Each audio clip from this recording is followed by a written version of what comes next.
May ganun ba talaga? Okay, sabi ni Pao G, ang question niya is, Boss Josh, ano masasabi mo sa mga lalaki na hindi naman kagwapuhan, hindi nag-aayos sa sarili?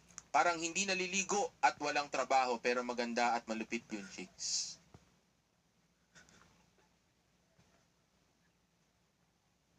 May ganun ba talaga? Nakakita ba kayo ng ganun? Tapos maganda yung chick, walang trabaho, pangit, hindi naliligo, mabaho. Totoo ba yan? Parang wala naman siguro. Meron pa rin sigurong isang bagay na nagpa-attract dun sa babae na yun. Kung sino man yung babae na papatol sa ganun, suicidal yun. Ba't ka papatol sa ganun? Isipin mo mabaho na, pangit pa. Tapos wala pang trabaho, parang mabuntis ka nun. Ikaw na lang babae, tanongin mo yung sarili mo eh.